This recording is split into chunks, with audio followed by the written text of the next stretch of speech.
Assalamualaikum sahabat sejuta kisah, selamat datang penonton baru dan penonton setia. Malam ini Allah pertemukan kita untuk mendengar kisah yang mungkin tak pernah terbayang sebelumnya. Bayangkan seorang nenek renta berjalan sendirian di tengah gelapnya hutan. Tubuhnya gemetar kelaparan, tapi hatinya tetap tabah. Di saat semua orang meninggalkannya, justru seekor ular kecil yang terluka datang kepadanya, meminta perlindungan. Siapa sangka, ular mungil itu kelak tumbuh menjadi raksasa yang mengubah nasib sang nenek, hingga seluruh desa terguncang oleh peristiwa yang memilukan dan penuh air mata. Malam itu, suara jeritan dan tangisan pecah di tepi hutan. Apa yang sebenarnya terjadi? Kenapa hidup nenek ini berubah begitu drastis? Namun sebelumnya bagi yang beragama Islam saya sarankan untuk menuliskan sholawat Nabi Muhammad agar kelak sholawat ini menjadi saksi untuk mendapat syafaat di akhirat. Like dan subscribe ke channel ini sangat membantu menyebarkan dakwah Islam dan menjadi amal jariah. Di ujung sebuah desa yang dikelilingi rimbunnya hutan, berdiri sebuah gubuk reot nyaris roboh. Setiap pagi, kabut tipis menyelimuti atap bambu yang sudah bolong dan lapuk, menciptakan suasana dingin menusuk hingga ke tulang. Di dalamnya, seorang nenek bernama Ibu Sarmi terbaring lemah. Tubuhnya kurus dibalut kebaya lusuh yang telah pudar warnanya. Usia telah menorehkan banyak garis di wajahnya, tetapi sorot matanya masih menyimpan bara kehidupan yang keras. Ibu Sarmi terbiasa bangun sebelum fajar menyingsing. Suara burung hantu dan riuh jangkrik menemani langkahnya yang perlahan saat menyusuri jalan setapak menuju hutan. Tongkat kayu tua selalu setia di genggamannya, membantu menopang tubuh renta setiap kali tanah licin selepas hujan. Hari itu, perutnya keroncongan namun tidak ada sebutir nasi pun tersisa di dapur. Ia hanya bisa menelan air liur, berharap hari ini hutan memberinya sedikit rejeki. Di sepanjang perjalanan, Ibu Sarmi mengumpulkan daun-daunan liar dan umbi-umbian kecil yang tersembunyi di balik semak basah. Sesekali ia mengelap keringat dengan ujung lengan kebayanya, menghela napas panjang menahan lelah dan pilu. Baginya, kesendirian adalah sahabat abadi sejak kematian suami dan kepergian anak-anaknya entah kemana. Tak ada yang peduli pada perempuan tua miskin seperti dirinya. Suara bisik-bisik tetangga yang dulu suka mempergunjingkannya kini telah hilang, digantikan sepi dan dingin yang menempel di setiap sudut gubuknya. Suatu pagi, gerimis turun menambah perih di tulang-tulang Ibu Sarmi. Ia duduk di bawah pohon tua, meratapi nasibnya yang tak kunjung membaik. Ia menatap langit abu-abu, bibirnya bergetar pelan. Ya Allah, bisiknya lirih, beri aku sedikit kemudahan hari ini, bukan untuk diriku saja, tapi agar aku bisa bertahan barang sehari lagi. Air matanya menetes, bercampur air hujan yang membasahi wajah keriput itu. Ketika ia hendak bangkit, sebuah suara lirih tiba-tiba terdengar dari semak tak jauh darinya. Suara itu lemah dan mengerang, seperti suara makhluk yang tengah menderita. Rasa penasaran dan takut bercampur jadi satu dalam dada Ibu Sarmi. Ia berjalan perlahan, menyingkap dedaunan lebat dengan tongkat kayunya. Matanya membelalak kaget melihat seekor anak ular kecil dengan tubuh penuh luka, tergeletak tak berdaya di atas tanah basah. Ular kecil itu menggeliat pelan, napasnya berat dan tubuhnya berdarah. Ibu Sarmi terpaku sejenak, jantungnya berdegup kencang antara takut dan kasihan. Siapa yang tega membiarkan makhluk sekecil ini menderita di tengah hutan? Tanpa sadar, tangan keriputnya bergerak mendekat, mengelus tubuh mungil ular itu dengan hati-hati. Ia tahu, satu sentuhan bisa saja membawa bahaya. Tapi entah kenapa ada getaran hangat yang membuatnya tak tega membiarkan ular itu mati sendirian. Ibu Sarmi mengangkat anak ular itu dengan pelan, membungkusnya dengan kain tipis bekas selendang, lalu membawanya pulang ke gubuk reot di tepi hutan. Sepanjang perjalanan, hatinya diliputi keraguan. Apakah ia sedang melakukan hal yang benar? Namun setiap kali melihat mata ular kecil itu, ia seakan menemukan harapan baru di tengah kepedihan hidupnya. Malam itu, hujan turun semakin deras. Ibu Sarmi duduk di sudut gubuk, memandangi anak ular yang meringkuk lemah di atas sehelai kain lusuh. Suara hujan dan napas berat si ular menciptakan nyanyian sunyi yang menyayat hati. Di luar sana, hutan semakin gelap dan liar, tapi di dalam gubuk kecil itu, seberkas cahaya kecil mulai tumbuh, menuntun Ibu Sarmi pada perjalanan penuh misteri yang akan mengubah hidupnya selamanya. Malam kian pekat di luar gubuk reot Ibu Sarmi. Suara hujan menari di atap bambu, air menetes pelan membasahi tanah di dalam rumah. Angin membawa aroma tanah basah dan dedaunan, membuat suasana semakin syahdu. Ibu Sarmi duduk di sudut ruangan, memeluk lutut, matanya tak henti-henti memandangi seekor anak ular kecil yang tergeletak di atas sehelai kain tipis. Tubuh ular itu menggigil kedinginan. Luka di sisinya masih mengucurkan darah meski samar. Napasnya terengah, kadang berbunyi lirih seperti rintihan pelan. Tangan Ibu Sarmi gemetar menahan dingin sekaligus kecemasan. Ia tahu, ular bukanlah makhluk yang mudah dipelihara apalagi di rumah reot sepertinya. Di luar sana, warga desa selalu menanamkan ketakutan pada segala sesuatu yang berbau binatang liar. Ular itu pembawa sial, begitu kata orang-orang. Tapi malam itu, suara-suara dari luar gubuk terasa jauh. Yang tersisa hanya suara hatinya, dan tatapan sayu si ular kecil yang seolah memohon perlindungan. Ibu Sarmi beringsut mendekat, meraih ramuan sederhana dari daun-daunan dan akar yang dulu pernah diajarkan ibunya saat ia masih kecil. Ia mengambil air hangat dalam batok kelapa, mengaduk ramuan lalu meneteskan sedikit ke luka di tubuh si ular. Ular itu menggeliat, nyeri jelas terlihat di matanya, namun ia tidak berontak. "Sabar ya, Nak. Aku cuma mau bantu," bisik Ibu Sarmi, suaranya lirih dan serak oleh usia. Butuh waktu lama hingga luka itu mulai berhenti berdarah. Ibu Sarmi membersihkan tubuh kecil ular itu dengan hati-hati, mengusap perlahan, lalu membalut luka dengan daun lebar.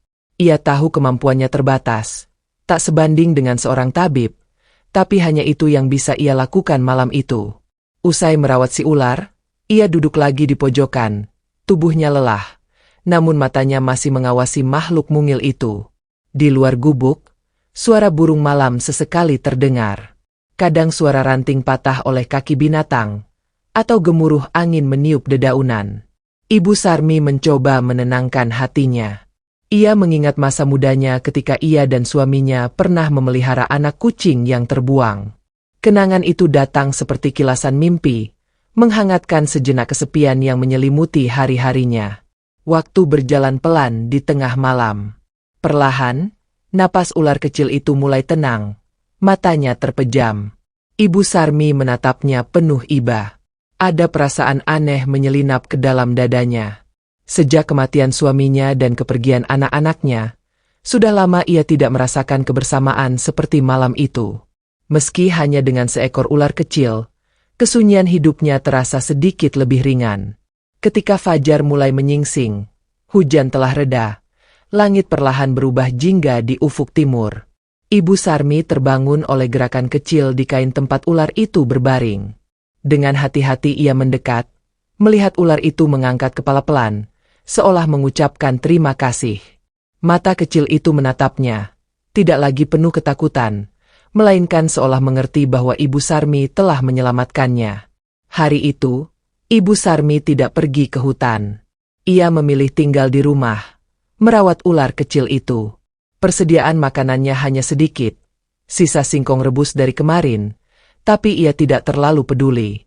Yang penting, makhluk kecil itu tidak ditinggal sendirian. Ia duduk di lantai tanah, mengusap kepala ular pelan-pelan sambil bicara seperti seorang ibu menenangkan anaknya. "Kamu pasti lapar ya, Nak? Aku nggak tahu kamu makan apa, tapi aku cuma punya ini. Sabar ya, semoga besok aku bisa cari sesuatu buat kamu," ujarnya. Ia tersenyum kecil melihat ular itu hanya diam. Matanya mengamati Ibu Sarmi tanpa berkedip. Siang menjelang, suara dari luar mulai ramai. Suara warga yang berjalan melewati jalan setapak di depan gubuknya terdengar sayup. Beberapa anak-anak kecil berlarian, tertawa, tapi suara itu seperti dunia lain bagi Ibu Sarmi. Ia tahu, dirinya sudah lama tidak dianggap bagian dari desa. Banyak yang bilang, rumah di ujung hutan itu angker, dihuni nenek miskin yang suka bicara sendiri. Sebagian anak-anak bahkan menakut-nakuti teman-temannya dengan cerita tentang Ibu Sarmi si penjaga hutan. Namun hari itu, Ibu Sarmi merasa ada sesuatu yang berubah di dalam dirinya. Kehadiran ular kecil itu membuatnya kembali merasakan apa artinya bertanggung jawab. Ia merawat luka-luka dengan ramuan, mengganti kain pembalut seadanya, memastikan tubuh ular tetap hangat. Ketika malam tiba, ia mengelus lembut tubuh licin itu, berbicara lirih. "Kamu kuat ya, Nak? Aku juga harus kuat." Hari-hari berlalu, luka di tubuh ular kecil itu perlahan sembuh. Ia mulai aktif bergerak, melata di sudut-sudut gubuk, kadang melingkar di dekat kaki Ibu Sarmi. Nenek tua itu mulai memberi nama pada ular itu, Lina. Setiap kali menyebut namanya, hati Ibu Sarmi terasa hangat, seolah ia telah menemukan keluarga baru di tengah sunyinya dunia. Tapi kebahagiaan kecil itu tak lama bertahan.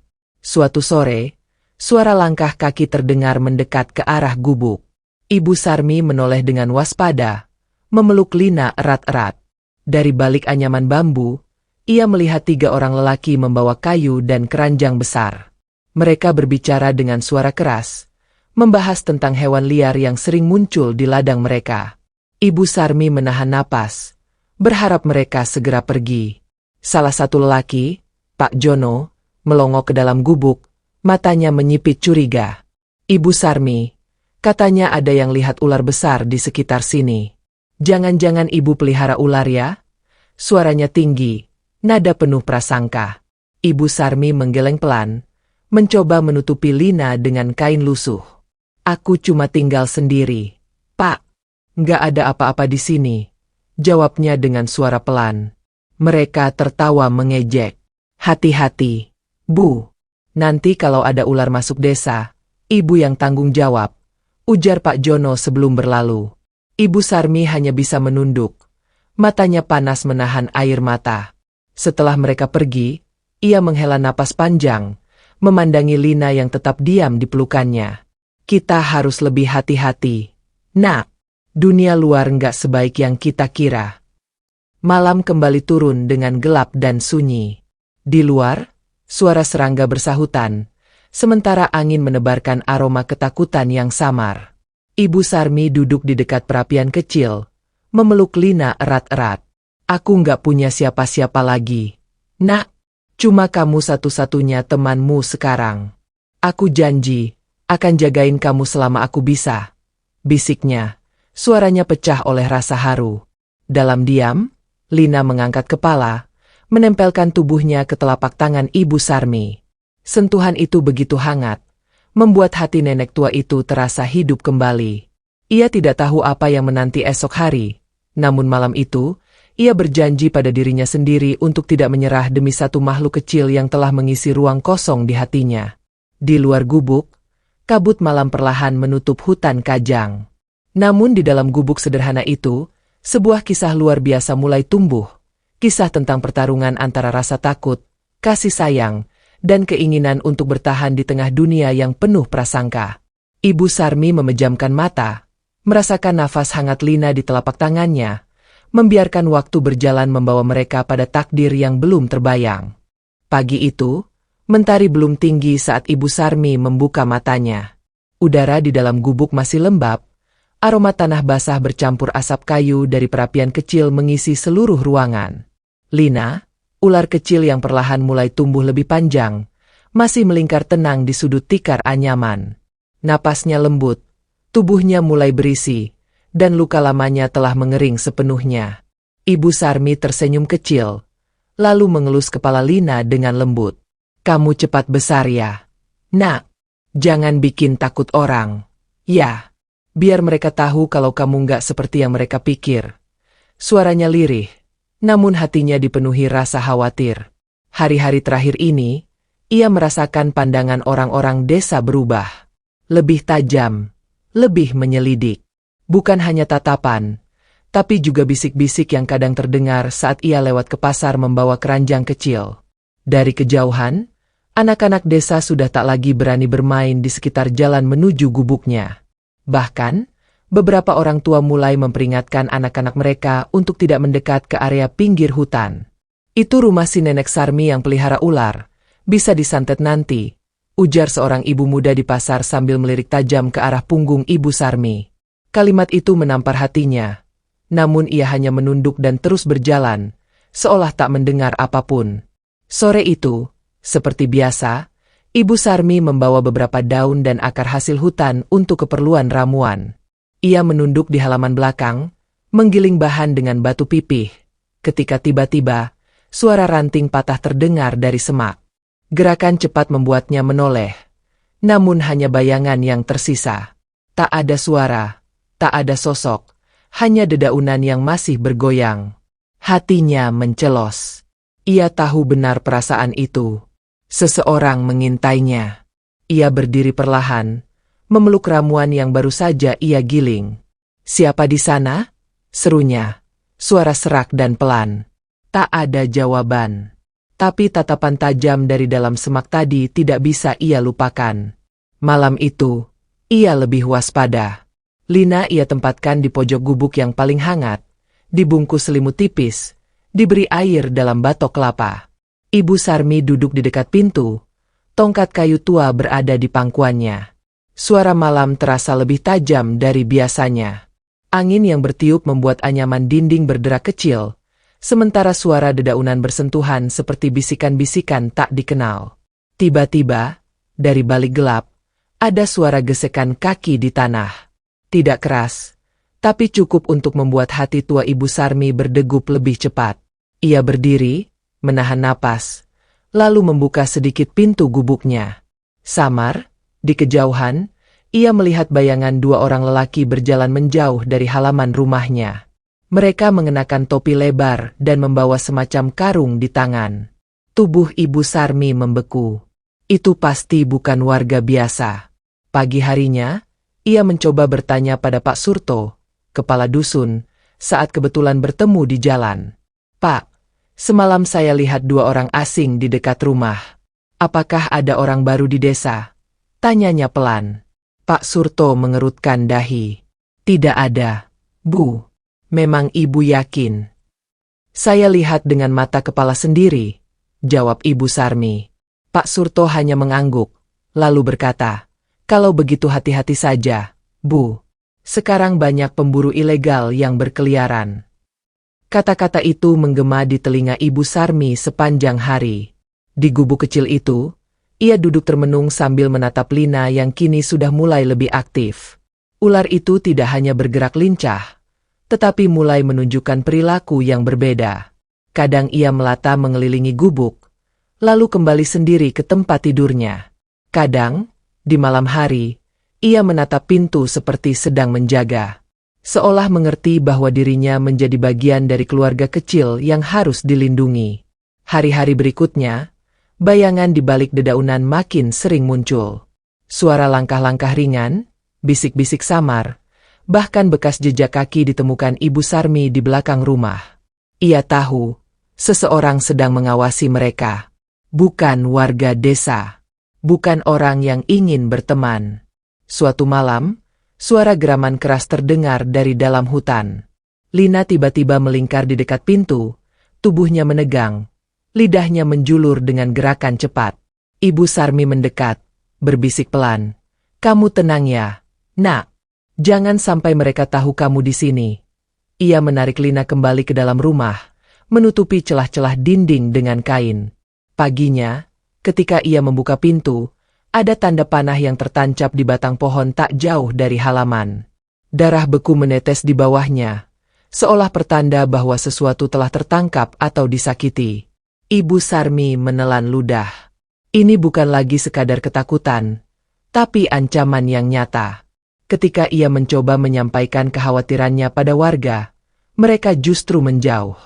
Beberapa bahkan mulai berani bicara di belakangnya secara terang-terangan. "Ibu Sarmi sudah terlalu tua, pikirannya nggak waras," ujar seseorang. Yang lain menambahkan, ular peliharaannya pasti bikin malapetaka suatu saat nanti.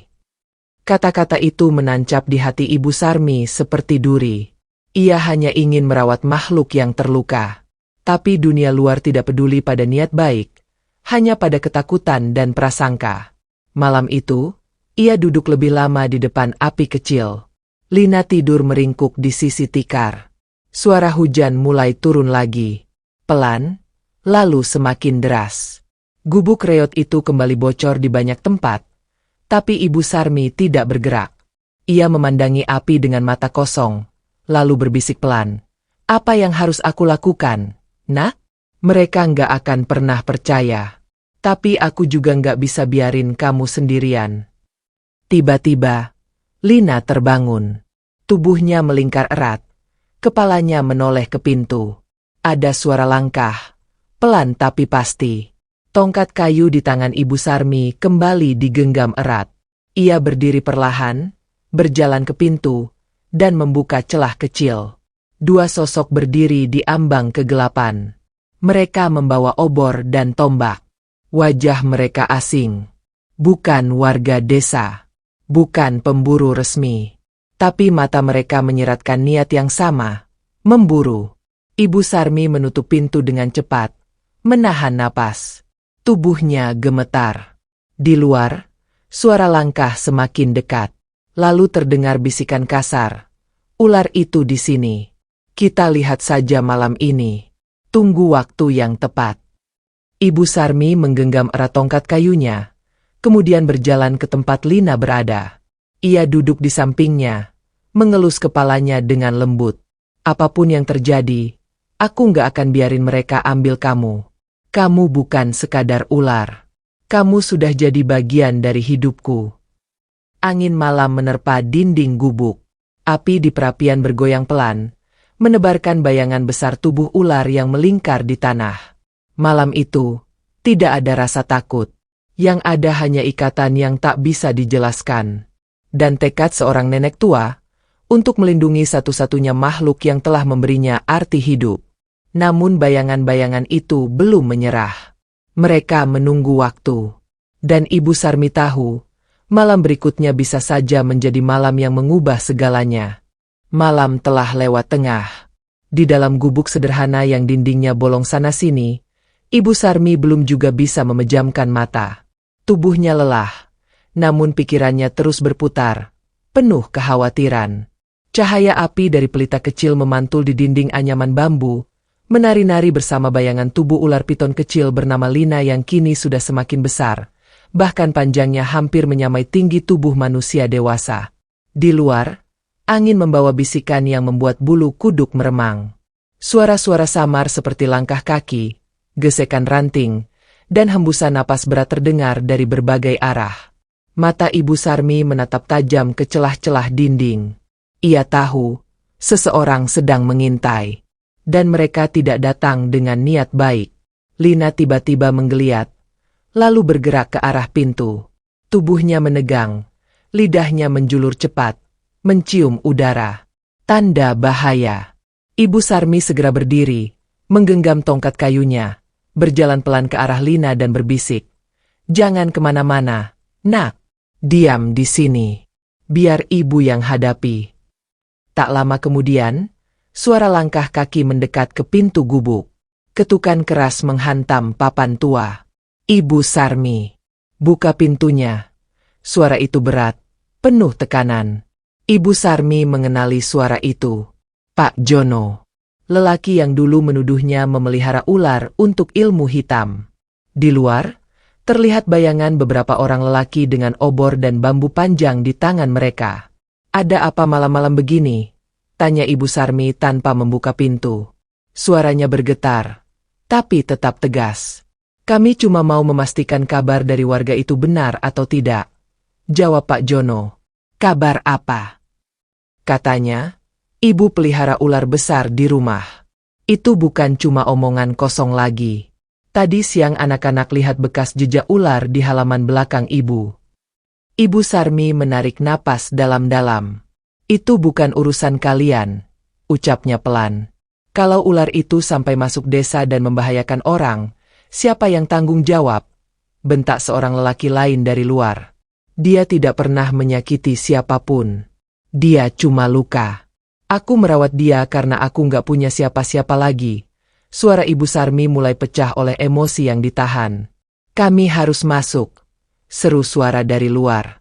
Tidak. Ibu Sarmi membentak. Berdiri di depan pintu dengan tubuh gemetar. Kalian tidak berhak. Namun tenaga Ibu Sarmi tak sebanding dengan dorongan orang-orang di luar.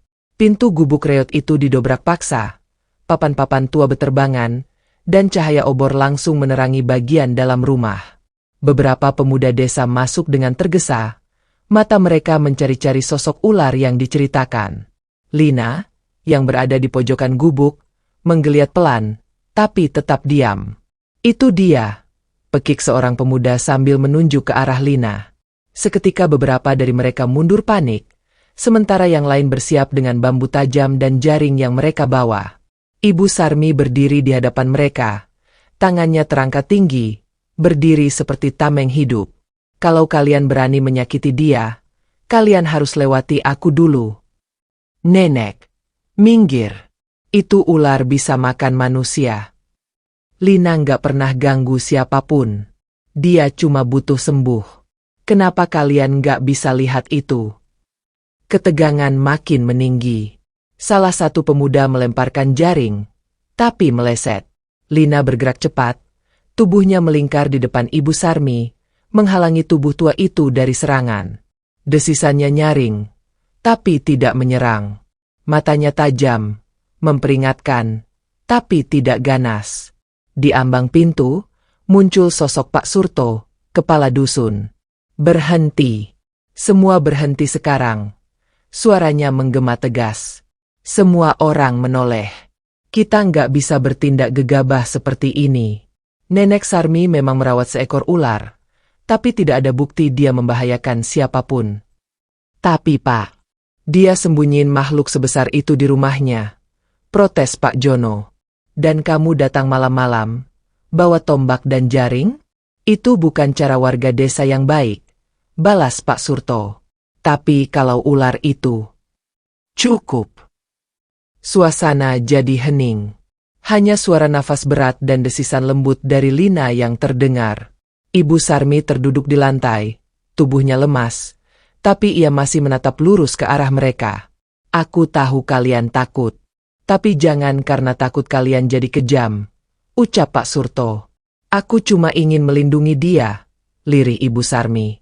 Aku nggak punya siapa-siapa. Dia satu-satunya. Pak Surto menatap Ibu Sarmi dengan mata yang mulai berkaca-kaca. Besok kita akan cari solusi bersama. Tapi malam ini, semua pulang.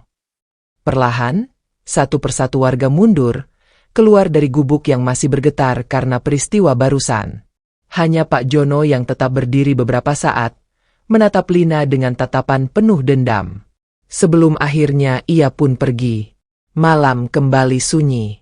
Angin menerobos masuk lewat dinding bambu yang rusak. Ibu Sarmi memeluk Lina, menangis pelan, napasnya memburu, tubuhnya gemetar. Aku nggak tahu sampai kapan kita bisa begini, Nak. Tapi selama aku masih bisa, aku akan jagain kamu. Mata Lina menatap Ibu Sarmi dalam-dalam. Tak ada yang bisa menjelaskan ikatan itu. Tapi malam itu, mereka tahu bahwa dunia luar takkan pernah mudah menerima sesuatu yang berbeda. Dan yang baru saja terjadi hanyalah awal dari badai yang lebih besar. Matahari pagi terbit dengan semburat jingga yang pucat. Namun sinarnya tak mampu menghangatkan hati Ibu Sarmi yang baru saja melewati malam penuh ketegangan. Gubuknya tampak berantakan. Daun pintu patah, dinding bambu miring, dan beberapa perabot rusak terinjak oleh kaki-kaki liar yang masuk tanpa izin. Ibu Sarmi membersihkan pecahan kayu dengan pelan. Sementara Lina, ular piton yang kini tumbuh semakin besar, melingkar tenang di sudut tikar. Sepanjang pagi, Ibu Sarmi tidak berkata-kata. Hanya napasnya yang berat dan langkah lambatnya yang mengisi suasana sunyi. Tubuhnya lelah, namun hatinya jauh lebih penat. Setiap gerakan terasa seperti mengangkat beban yang tak terlihat. Luka di jiwanya lebih dalam daripada retakan di dinding gubuk itu. Pada siang hari, ia berjalan ke pasar membawa sekeranjang daun obat dan umbi-umbian untuk ditukar dengan beras. Namun langkahnya terhenti di tepi jalan. Beberapa ibu-ibu tampak berkumpul di dekat warung, dan begitu mereka melihat Ibu Sarmi, bisik-bisik segera terdengar. Itu dia yang pelihara ular itu, ujar seorang ibu setengah berbisik, namun cukup keras untuk didengar. Ya Allah, Katanya ular itu bisa mangsa kambing warga, apalagi kalau nanti kelaparan. Sambung yang lain. Nggak tahu diri, udah tua, bukannya tobat malah pelihara makhluk setan, kata seorang lagi, sambil menyeka peluh di dahinya. Ibu Sarmi berdiri membeku. Matanya memandang kosong ke arah mereka, namun mulutnya tak sanggup menjawab. Ia menunduk dan berjalan cepat meninggalkan tempat itu. Dadanya sesak. Baru saja ia melindungi Lina dari tombak dan jaring, kini harus menghadapi luka yang lebih tajam, kata-kata manusia. Di sepanjang jalan pulang, ia melihat beberapa anak kecil menunjuk ke arahnya. Itu nenek yang tinggal sama ular, bisik mereka. Hati Ibu Sarmi makin terasa remuk. Ia ingin berteriak, menjelaskan bahwa Lina bukan ular jahat, bahwa dirinya hanya menolong makhluk yang terluka. Tapi ia tahu, orang-orang tidak peduli pada penjelasan. Yang mereka percaya adalah ketakutan dan prasangka.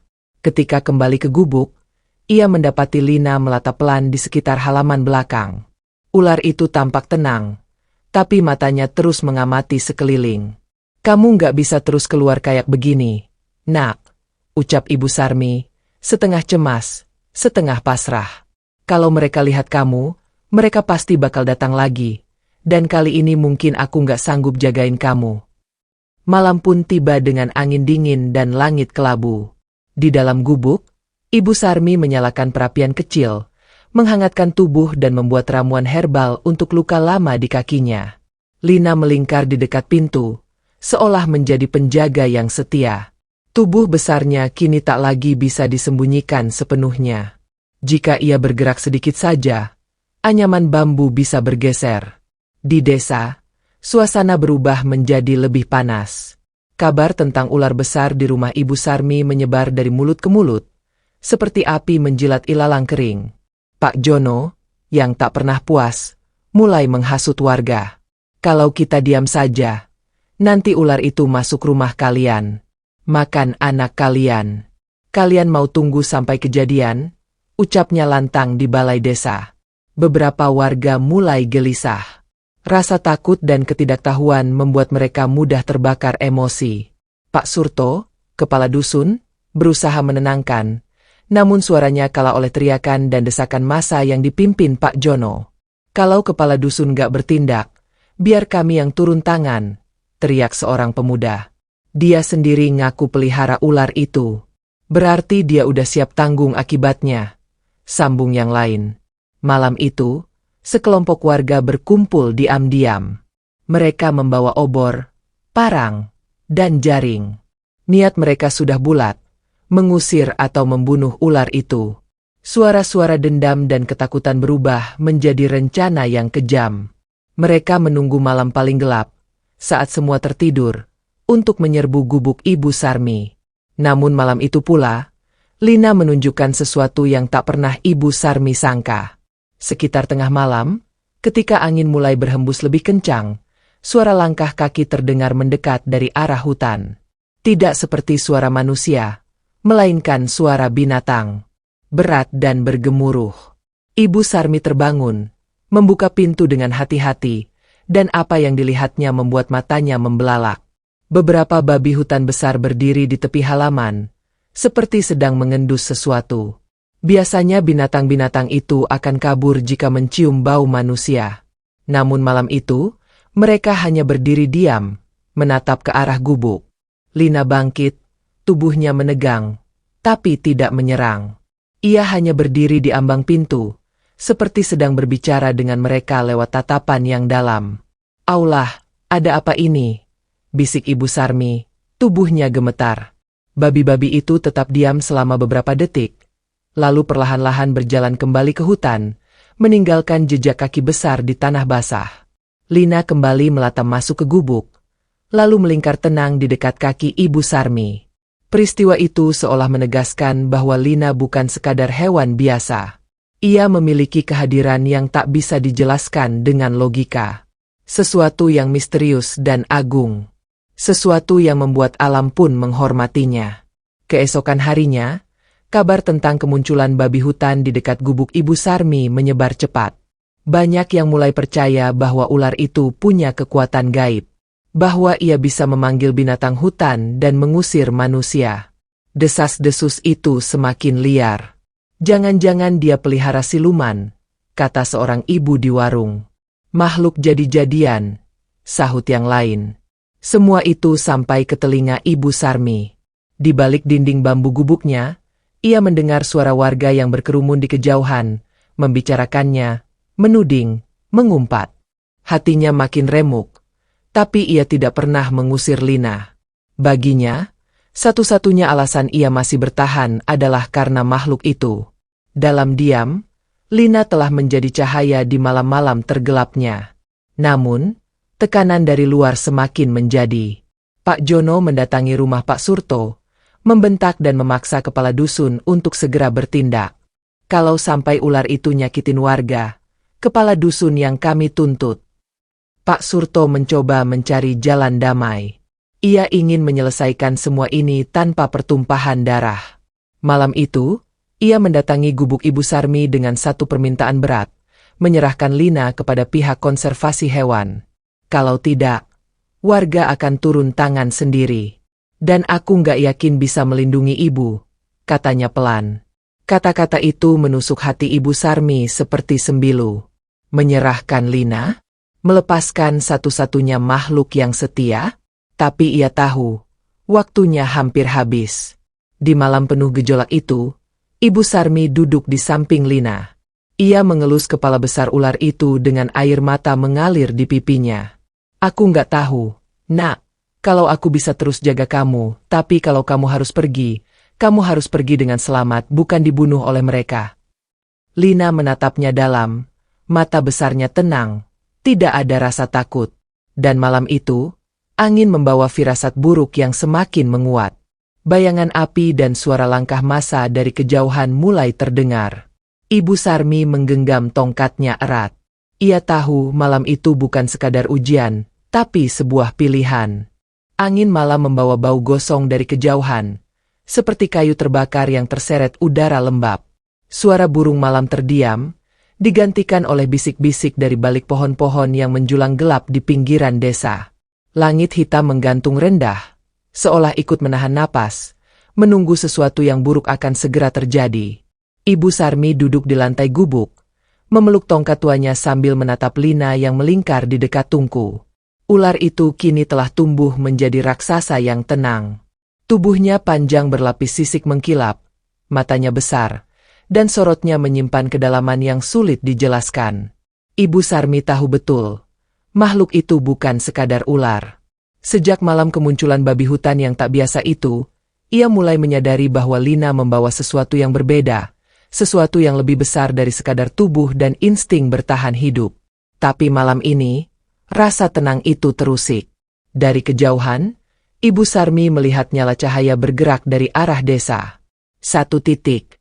Lalu 2, lalu 5, obor, dan suara langkah, cepat, berat, bergemuruh. Seperti barisan orang yang datang bukan untuk bertamu, tapi untuk menggulingkan tembok yang tersisa di dunia kecil miliknya. Nak, suara Ibu Sarmi parau. Mereka datang.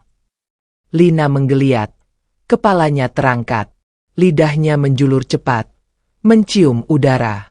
Tubuhnya melingkar pelan di depan pintu, bersiap, bukan untuk menyerang, tapi untuk melindungi. Dari balik semak-semak di depan gubuk, muncullah belasan pria. Di tangan mereka obor, bambu runcing, parang, dan jaring. Wajah mereka tegang, mata mereka menyala oleh kemarahan dan ketakutan yang dibentuk dari gosip, bukan kenyataan. Pak Jono berada di barisan depan, tubuhnya tegap, matanya tajam seperti pisau. Ia melangkah maju, berhenti di depan pintu gubuk yang terbuka separuh. "Nenek," teriaknya, "keluar. Kami tidak akan tunggu lebih lama." Ibu Sarmi berdiri perlahan. Tubuhnya kecil dan renta, tapi tatapannya masih tegar. Ia melangkah ke ambang pintu, berdiri di antara nyala obor dan kegelapan gubuk di belakangnya. "Kalian mau apa?" tanyanya. Suaranya nyaris tenggelam oleh derap langkah. "Kami mau ular itu," bentak Pak Jono, sebelum dia melukai siapapun. Dia nggak pernah ganggu siapa-siapa, jawab Ibu Sarmi tegas. Kalian yang datang ke sini malam-malam dengan obor dan senjata. Siapa yang sebenarnya bahaya? Kami nggak peduli. Sekarang minggir. Atau kami paksa. Tiba-tiba, seseorang dari barisan belakang melempar batu ke arah gubuk. Batu itu mengenai dinding dan memantul ke tanah. Tapi cukup membuat Lina bergerak cepat ke depan. Tubuh besar ular itu melingkar melindungi Ibu Sarmi. Kepalanya terangkat tinggi, lidahnya menjulur, dan desisannya menggema keras ke seluruh penjuru hutan. Beberapa pemuda mundur spontan. "Aulah, besar banget itu bisa telan orang." "Jono!" teriak salah satu. "Jangan takut," balas Pak Jono. "Kita punya jaring. Kita bisa tangkap dia. Ayolah." Beberapa pemuda bergerak maju dengan ragu. Jaring dilempar, namun Lina menyentakkan tubuhnya, membelah udara. Jaring itu melambung dan jatuh di sisi lain tanpa menyentuh tubuhnya. Desisan kedua terdengar lebih keras, seperti peringatan terakhir. "Cukup!" Suara berat dan lantang datang dari arah desa. Pak Surto muncul, berjalan cepat ke arah kerumunan. "Aku sudah bilang, jangan bertindak semaumu." "Tapi dia pelihara siluman." "Pak," bentak Pak Jono. "Kalau kita diam aja, suatu hari ular itu bakal makan anak-anak kita." "Tidak." Suara Ibu Sarmi menggema di antara semua suara. "Kalian semua salah. Dia luka, aku cuma rawat dia, aku nggak minta siapapun buat percaya, tapi jangan kalian paksa aku menyerahkan satu-satunya makhluk yang pernah peduli padaku." Kerumunan terdiam sejenak. Dalam keheningan itu, terdengar suara nafas berat, dan desisan pelan dari tubuh besar Lina yang kini berdiri tenang di sisi Ibu Sarmi. Beberapa orang mulai menurunkan bambu mereka. Namun Pak Jono belum selesai. Matanya merah, dipenuhi kebencian. "Kalau kepala dusun takut bertindak, biar aku yang selesain," teriaknya. Ia mengangkat tombaknya tinggi-tinggi dan melemparkannya ke arah Lina. Semua terjadi dalam sekejap. Lina bergerak cepat, melingkari tubuh Ibu Sarmi seperti tameng hidup. Tombak itu meleset, tapi ujungnya menyayat bagian tubuhnya hingga darah mengalir di tanah. Desisan keras membelah malam. Tubuh besar itu mengangkat tinggi, membentuk lengkungan mengancam. Mata-matanya menyala, bukan karena marah, tapi karena sakit. Ibu Sarmi berteriak, "Cukup! Jangan sakiti dia lagi." Namun suara-suara lain ikut bergema. Beberapa pemuda mulai panik. Mereka berlarian, dan salah satu dari mereka secara tak sengaja menjatuhkan obor ke rerumputan kering. Api menyambar cepat. Dalam waktu singkat, api mulai menjilat semak-semak di sekitar gubuk. Ibu Sarmi segera menarik ember kecil dari dalam rumah dan menyiramkan air ke api. Namun percuma. Api terus menjalar. Lina melingkar erat di sekitar Ibu Sarmi, berusaha melindunginya dari panas dan asap. Beberapa warga mulai panik dan mundur. Suara teriakan campur aduk antara rasa takut, penyesalan, dan kegilaan. Pak Surto mencoba mengendalikan massa. "Semua mundur. Matikan api. Jangan biarkan gubuknya terbakar." Namun nyala api sudah terlalu besar. Gubuk kecil yang selama ini menjadi rumah satu-satunya bagi Ibu Sarmi mulai terbakar dari atap. Asap hitam mengepul, membuat langit malam seolah dilahap oleh kemarahan manusia. Dalam kekacauan itu, Ibu Sarmi menggenggam kepala Lina dengan kedua tangannya. "Kita nggak boleh di sini, Nak. Kita harus keluar dari sini.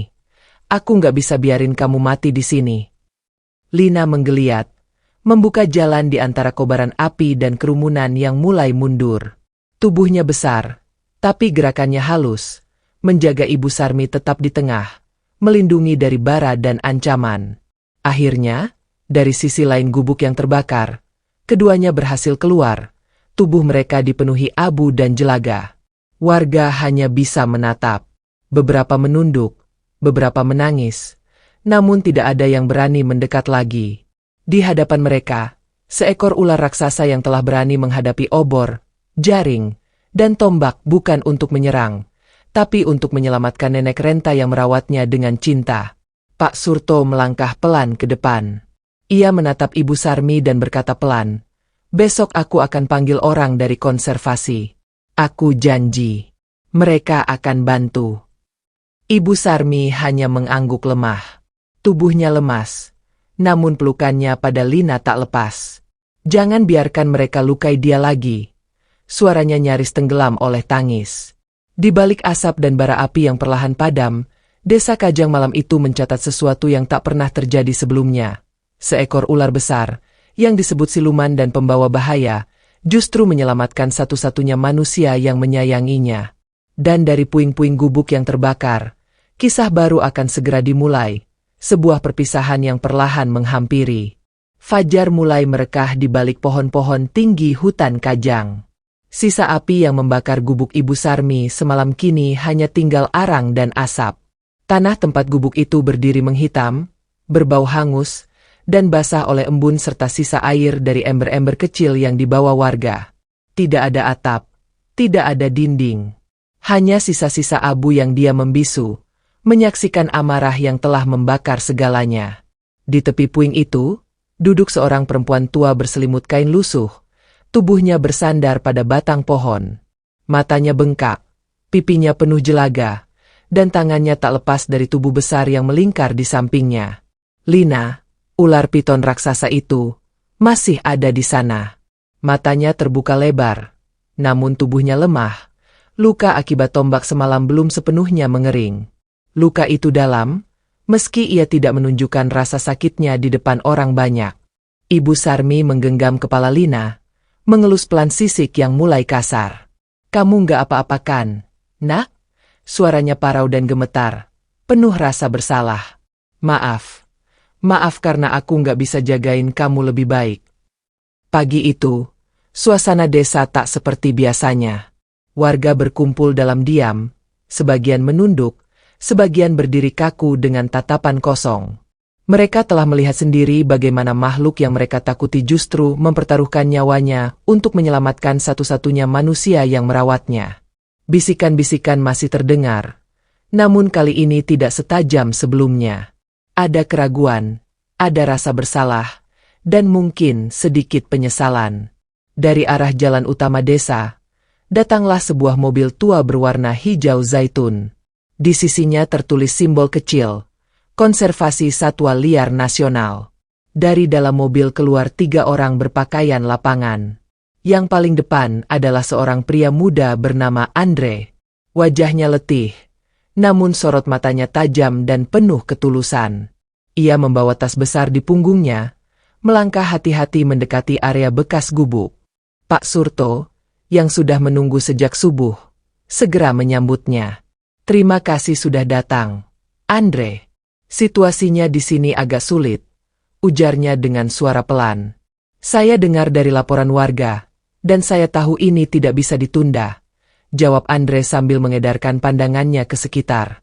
Saat matanya tertuju pada sosok besar yang melingkar di tanah, ia terdiam beberapa detik, lalu melangkah lebih dekat. Ibu Sarmi mengangkat wajahnya, menatap pria muda itu. "Kamu siapa, Nak?" tanyanya pelan. "Saya Andre, Bu, dari Lembaga Konservasi Satwa Liar. Saya datang untuk membawa Lina ke tempat yang lebih aman," jawabnya lembut. "Tempat di mana dia bisa hidup tanpa takut diburu, tanpa harus terluka lagi." Air mata kembali mengalir dari mata Ibu Sarmi. Ia menunduk, memeluk kepala Lina lebih erat.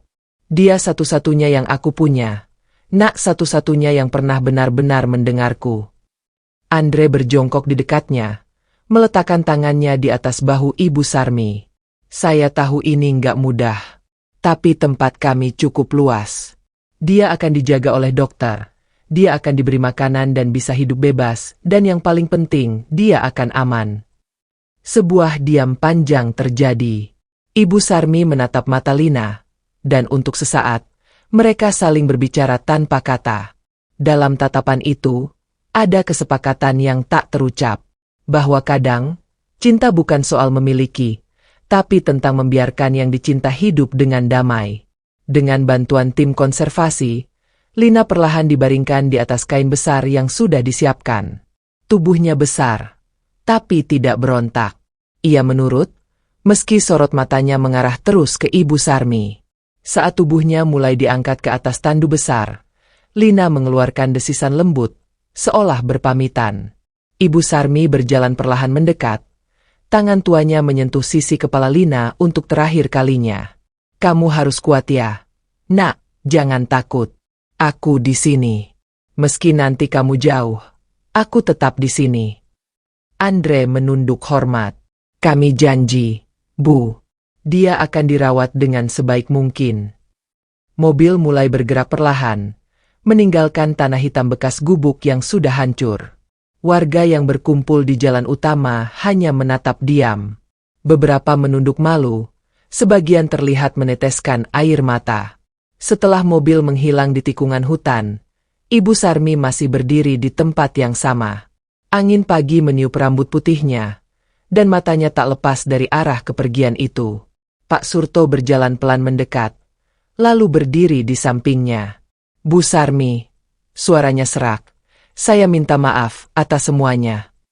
Ibu Sarmi tidak menjawab, hanya anggukan kecil yang terlihat. Lalu ia berjalan menjauh, kembali ke tempat gubuknya dulu berdiri. Ia duduk di tanah, mengambil sebuah batu kecil, lalu mulai membersihkan area itu dengan tangan kosong. Aku bakal bangun lagi tempat ini, Lina, biar kecil. Tapi akan selalu ada tempat buat kamu kalau suatu hari kamu kembali. Di atas tanah hangus itu, duduk seorang nenek tua, sendirian, namun tidak sepenuhnya sendiri. Sebab hatinya kini terisi oleh kenangan yang tidak akan pernah padam.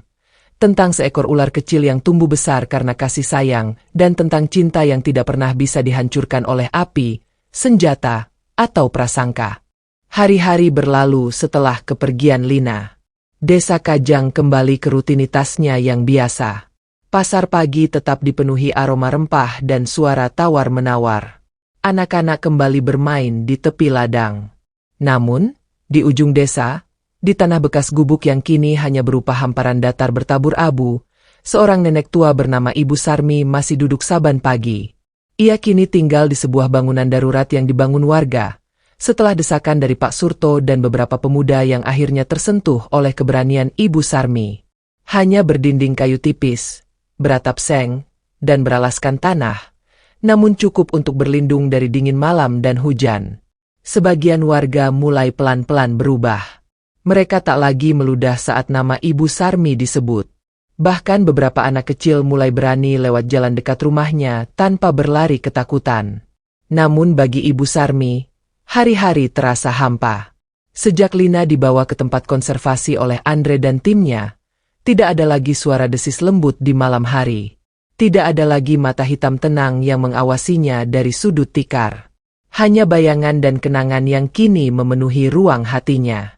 Ia sering duduk menghadap ke arah hutan, menatap lurus seolah berharap akan muncul kembali sosok yang sangat ia rindukan. Setiap hari ia membawa 2 cangkir kecil bambu. 1 untuk dirinya, 1 untuk Lina. Cangkir yang 1 selalu ia letakkan di tanah. Biar kamu gak haus di sana, bisiknya setiap pagi. Pak Surto sesekali berkunjung, membawa makanan atau sekadar menemani Ibu Sarmi duduk di bawah pohon. Ia tidak banyak bicara, tapi kehadirannya seperti pengakuan diam atas rasa bersalah yang dulu pernah menyelimuti seluruh desa. Suatu pagi, saat langit masih pucat dan kabut belum benar-benar menghilang dari dedaunan, Ibu Sarmi duduk seperti biasa di tepi rumah kecilnya. Ia sedang menggiling daun-daunan herbal dengan batu pipih saat terdengar suara gemerisik dari semak-semak belakang. Ia menoleh, mengira seekor kucing liar sedang mencari sisa makanan. Namun yang muncul dari balik semak membuat hatinya berhenti berdetak sejenak. Seekor ular kecil. Tubuhnya tidak lebih dari lengan orang dewasa. Sisiknya coklat keemasan, dan matanya bersinar lembut. Ia melata pelan, lalu berhenti tepat di depan kaki Ibu Sarmi. Napas Ibu Sarmi tercekat. Tangannya bergetar. Air matanya langsung jatuh tanpa bisa dicegah. Ular kecil itu tidak lari. Ia malah melingkar di dekat kaki tua itu, seperti mencari kehangatan. Ibu Sarmi perlahan mengangkat tangannya, mengelus kepala ular itu dengan lembut. Kamu, suaranya bergetar. Kamu anaknya Lina, Ya. Ular itu menatap Ibu Sarmi, lalu menggeliat pelan, seolah menjawab tanpa kata. Saat itu juga, seluruh dada Ibu Sarmi dipenuhi oleh sesuatu yang lama hilang. Bukan sekadar bahagia, tapi rasa diterima, rasa ditemani, dan mungkin rasa dimaafkan oleh semesta. Hari-hari setelahnya, ular kecil itu menjadi bagian dari hidup Ibu Sarmi. Ia memberinya nama Lina kecil. Ular itu tidur di pojok rumah, mengikuti Ibu Sarmi ke kebun kecil, dan bahkan kadang melingkar di dekat kaki saat Ibu Sarmi duduk di balai bambu menganyam tas daun pandan. Warga desa yang dulu takut mulai berdamai dengan kehadiran ular itu. Anak-anak melihatnya bermain di bawah sinar pagi tanpa rasa takut. Ibu-ibu yang dulu mencibir, kini terkadang mengangguk sopan saat lewat depan rumah Ibu Sarmi. Tak ada lagi sorakan atau lemparan batu. Hanya pelan-pelan, rasa hormat yang tumbuh, menyelinap ke dalam hati yang pernah dikuasai prasangka. Pak Jono, pria yang dulu menjadi pemicu kekacauan, memilih menjauh dari pusat perbincangan desa. Setelah insiden malam penyerangan, banyak warga kehilangan kepercayaan padanya. Ia kini jarang terlihat, dan jika bertemu Ibu Sarmi, pandangannya tak pernah sanggup bertemu mata. Namun Ibu Sarmi tak pernah menyimpan dendam. Ia hanya memeluk Lina kecil lebih erat, seolah berkata, "Aku sudah cukup." Beberapa minggu kemudian, di suatu sore yang cerah, Andre kembali datang ke desa Kajang. Kali ini ia tidak datang dengan tim, tapi hanya membawa sebuah kotak kecil di tangannya. Ia menghampiri Ibu Sarmi yang tengah menyiram tanaman di depan rumah. "Ibu," sapa Andre, "saya punya sesuatu untuk Ibu." Ibu Sarmi menoleh. Senyumnya lembut namun matanya masih menyimpan kerinduan. "Apa itu, Nak?" Andre membuka kotak itu. Di dalamnya ada sebuah bingkai kecil berisi foto. Lina, ular piton besar itu, tampak beristirahat tenang di bawah naungan pohon besar. Tubuhnya tampak sehat, matanya lembut, dan di sekelilingnya tumbuh bunga liar yang warna-warni. "Dia sekarang sudah sangat tenang di tempat konservasi, Bu," kata Andre. "Kami beri nama tempat itu, Rumah Sarmi." Ibu Sarmi tak mampu menahan tangis. Air matanya mengalir deras. Tangannya menggenggam bingkai itu erat-erat, lalu menciuminya pelan. "Terima kasih, Nak, terima kasih." Andre duduk di sampingnya, melihat Lina kecil yang sedang bermain dengan gulungan daun di lantai tanah. "Kami juga ingin bangun tempat edukasi untuk anak-anak. Tentang pentingnya merawat makhluk hidup, tentang cinta tanpa syarat, dan tentang seorang nenek yang menyelamatkan seekor ular dengan seluruh hatinya." Ibu Sarmi menatap langit senja yang mulai berubah oranye. Suara burung-burung kembali terdengar. Dan di dalam hatinya, yang dulu penuh luka, kini tumbuh taman kecil yang hangat. Ia tahu luka dari malam itu tidak akan pernah hilang. Tapi kini luka itu telah berbuah sesuatu. Bukan kebencian, tapi harapan. Harapan bahwa meski ia hanya seorang nenek tua yang tak punya siapa-siapa, kasih sayangnya telah menyelamatkan satu kehidupan, dan kini mewariskan cinta itu ke banyak hati yang pernah membenci. 1 bulan berlalu sejak Lina kecil datang, dan menjadi bagian dari hidup Ibu Sarmi. Pagi demi pagi ia jalani dengan rutinitas sederhana, namun berbeda. Bukan lagi dalam kesunyian dan beku, melainkan bersama napas kehidupan baru yang melingkar tenang di dekat kakinya. Setiap langkah, setiap embusan nafas, kini selalu ada yang menemani. Rumah kecil yang dibangun dari kayu bekas dan atap seng itu, perlahan berubah menjadi tempat yang hangat. Bukan karena ukurannya, tapi karena cerita yang mengalir di dalamnya. Beberapa tetangga mulai berdatangan, tidak lagi dengan curiga, tapi dengan rasa ingin tahu dan hormat. Mereka mulai bertanya tentang ramuan tradisional, tanaman liar, bahkan ada yang meminta dibuatkan anyaman bambu seperti dulu. Ibu Sarmi tidak pernah membanggakan apapun. Ia hanya tersenyum, melayani dengan tangan keriput dan ucapan lembut.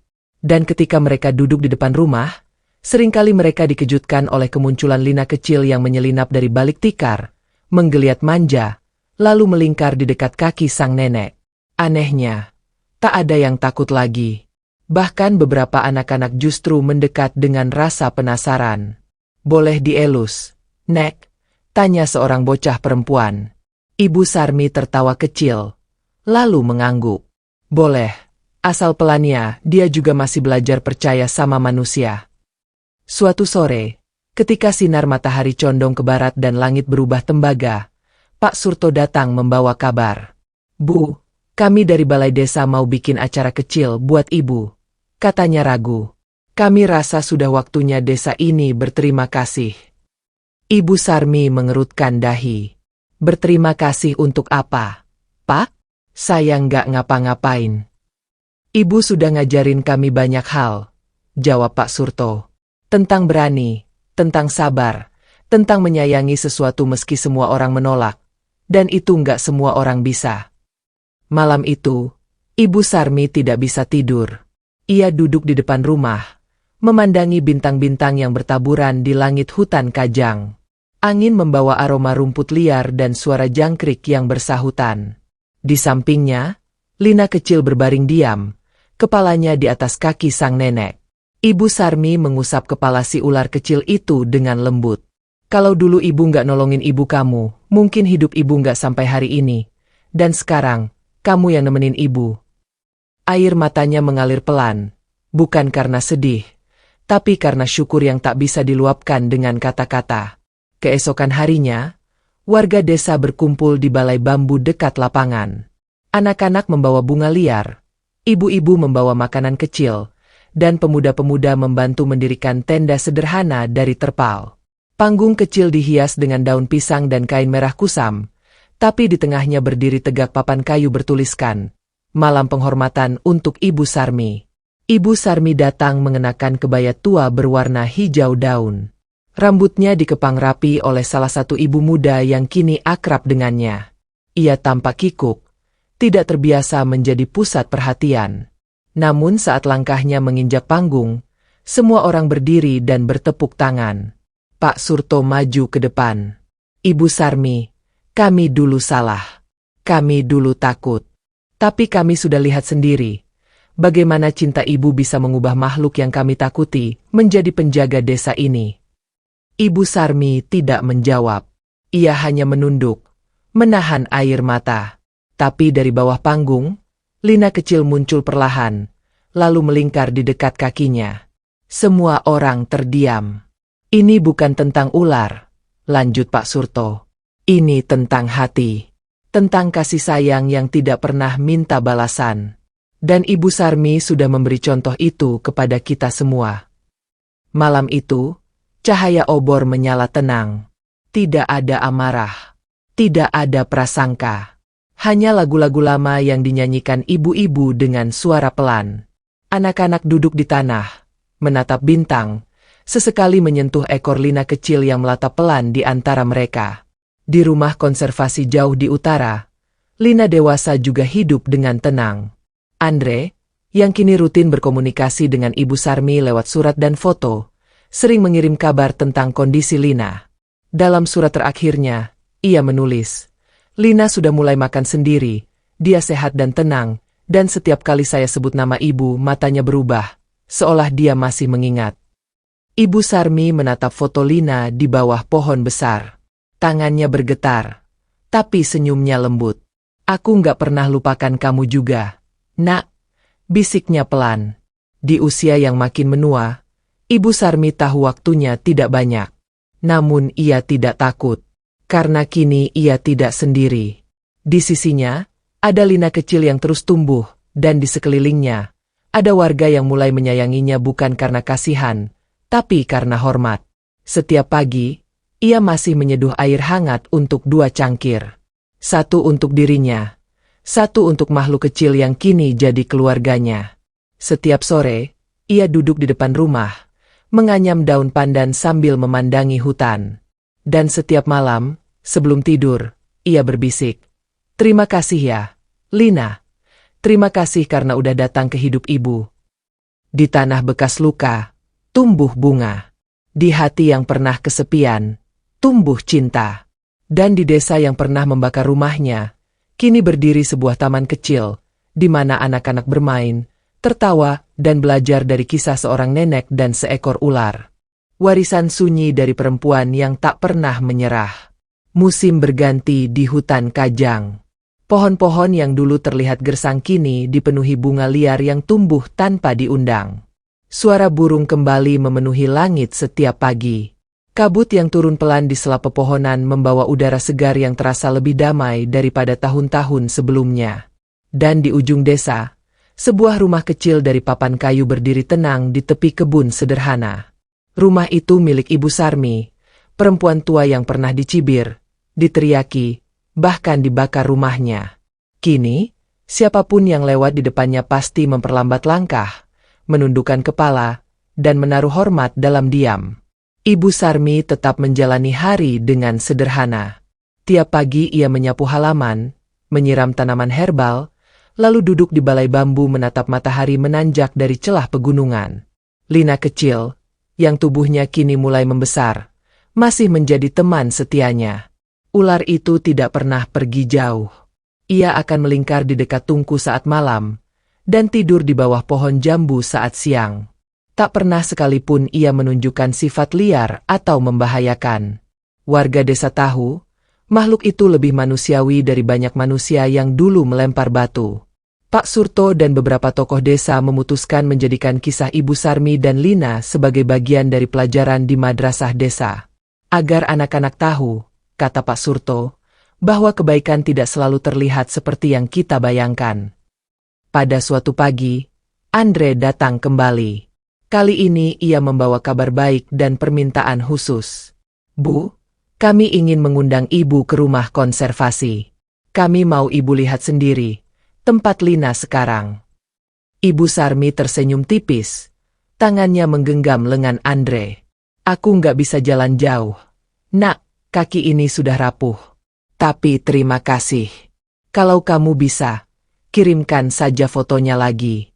Aku sudah cukup bahagia tahu dia baik-baik saja. Andre mengangguk. Baik, Bu. Tapi kalau suatu hari Ibu berubah pikiran, mobil kami selalu siap menjemput. Hari-hari selanjutnya terasa seperti berkah yang tidak habis. Desa Kajang pelan-pelan tumbuh jadi desa yang lebih ramah terhadap alam. Warga berhenti menebang pohon sembarangan. Mereka membuat jalur konservasi kecil, menjaga batas hutan, bahkan beberapa di antaranya mulai merawat hewan-hewan liar yang ditemukan terluka di ladang. Nama Ibu Sarmi menjadi simbol ketabahan dan pengampunan. Namun waktu tidak pernah diam. Ia terus berjalan tanpa menoleh ke belakang. Suatu malam, angin bertiup lebih kencang dari biasanya. Langit gelap tak berbintang. Di dalam rumah kecil itu, Ibu Sarmi duduk di kursi bambunya, berselimut kain tebal. Lina kecil yang kini hampir sebesar induknya, melingkar di dekat tungku, matanya terpejam, tapi sesekali melirik ke arah sang nenek. Ibu Sarmi menatap api. Sorot matanya tenang. Senyumnya kecil, namun damai. Tangannya memegang foto Lina dewasa yang dikirim Andre beberapa minggu sebelumnya. Di sebelahnya, ada secangkir air dan sehelai daun sirih. Ia memejamkan mata, lalu berbisik pelan. Kalau waktunya datang, aku siap. Aku udah nggak takut lagi. Malam itu, hujan turun perlahan. Seperti tirai yang menutupi dunia dari kebisingan. Dan di balik dinding kayu, seorang perempuan tua akhirnya memejamkan mata untuk terakhir kalinya, dalam damai yang tak pernah ia rasakan sebelumnya. Keesokan paginya, warga menemukan Ibu Sarmi di kursinya, tersenyum, dengan tangan menggenggam foto dan daun. Lina duduk diam di sisi tubuhnya, tidak bergerak, tapi tidak menunjukkan tanda kesedihan yang mengamuk. Hanya diam, dalam, dan hening. Pemakaman Ibu Sarmi menjadi yang paling ramai sepanjang sejarah Desa Kajang. Semua warga hadir. Bahkan anak-anak sekolah membawa bunga liar. Pak Surto memimpin doa, dan Andre memberikan pidato kecil. Ibu Sarmi mengajari kita bahwa cinta tidak selalu harus dimengerti, cukup dijalani. Bahwa makhluk yang kita anggap menakutkan pun bisa menjadi sahabat paling setia jika kita memberikan mereka ruang untuk sembuh dan tumbuh. Lina kecil, setelah itu, tidak pernah terlihat lagi. Warga percaya, ia kembali ke hutan. Namun anehnya, setiap tahun di tanggal yang sama dengan kepergian Ibu Sarmi, selalu ada bunga liar yang tumbuh di bawah pohon tempat Ibu Sarmi biasa duduk. Dan kadang, orang-orang bersumpah pernah melihat sepasang mata berkilau di balik semak, mengawasi dengan tenang. Kisah itu menjadi legenda. Bukan legenda untuk menakut-nakuti, tapi untuk menginspirasi. Tentang seorang nenek miskin di ujung hutan, yang merawat seekor ular kecil, dan menerima kembali cinta yang lebih besar dari seluruh rasa takut dunia.